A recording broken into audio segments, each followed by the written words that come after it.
នេះថ្មភាពសូមលើកនៅព្រះពុទ្ធដីកាមួយដែលព្រះអង្គបានសម្ដែងទុកថាអកតេ4យ៉ាងចាអកតេ4យ៉ាងហ្នឹងគឺមាននៅគ្រប់មនុស្សទាំងអស់ចឹងឬក៏យើងអាចហៅមួយទៀតថាលំអេងណា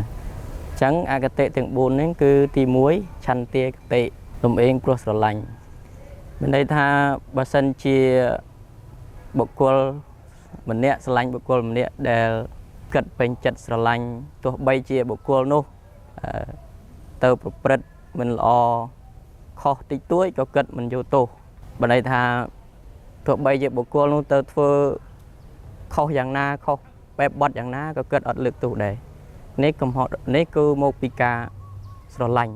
ណាលំអៀងព្រោះស្រឡាញ់ទី1ទី2តោសាកតេណាលំអៀងព្រោះស្អប់ចឹងបើសិនជាបុគ្គលនោះប្រព្រឹត្តធ្វើល្អយ៉ាងណាក៏គិតមិនយកបុគ្គលនោះជាគំរូមិនយកបុគ្គលនោះធ្វើជាផ្លូវមួយសម្រាប់ដឹកនាំគិតទេទោះបីជាគេប្រឹងបញ្យល់ណែនាំយ៉ាងណាក៏គិតអត់យកមតិដែលបុគ្គលដឹកនាំឲ្យល្អហ្នឹងចឹងហើយនៅក្នុងចំណុចទី2នេះគឺនិយាយថាបើគិតស្អប់អ្នកណាហើយគិតមិនយកមតិអ្នកនោះមកគិតឲ្យពិចារណាយកមតិល្អៗទៅប្រព្រឹត្តប្រតិបត្តិធ្វើតាមទេហ្នឹងគឺចំណុចទី2តោសាកតេហ្នឹងចំណុចទី3គឺមោហាកតេលំអេងព្រោះវង្វេងឬក៏ល្ងងអញ្ចឹងបុគ្គលនោះគេនិយាយយ៉ាងម៉េចក៏ធ្វើតាមគេហ្នឹងគេនិយាយល្អក៏ល្អអត់បានយកសតិបញ្ញាទៅគិត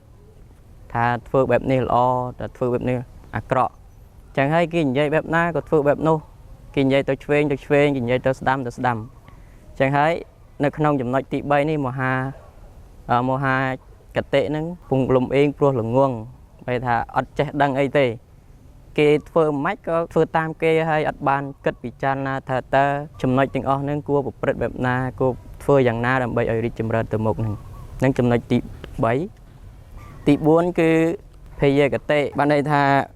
ភ័យខ្លាចព្រោះបាត់បង់នៅតំណែងអ្វីមួយអញ្ចឹងអត់ហ៊ានថាលើកទោសកំហុសបុគ្គលនោះដែលប្រព្រឹត្តអាក្រក់ទេគឺណែបណប់តាមតែគេឯងថាណាអត់គិតថាអាគិតកំពុងធ្វើនឹងឯងគឺជាកំហុសដឹកនាំឲ្យយើងមិនរីកចម្រើនទេអញ្ចឹងហើយអត់ហ៊ានថាទេព្រោះតែខ្លាចបាត់បង់តំណែង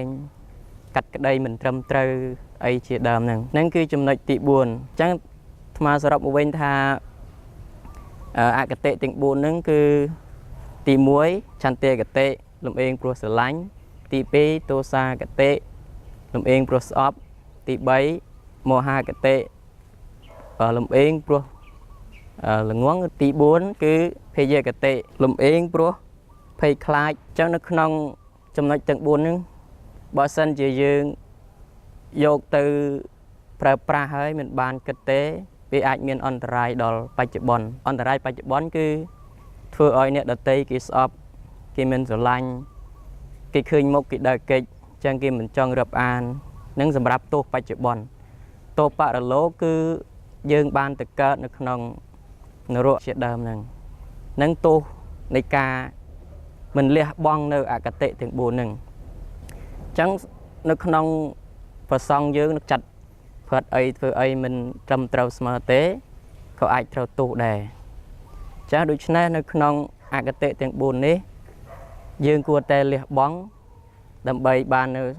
សេចក្តីសុខហើយមានគេរាប់អានច្រើនណាអនុមោទនា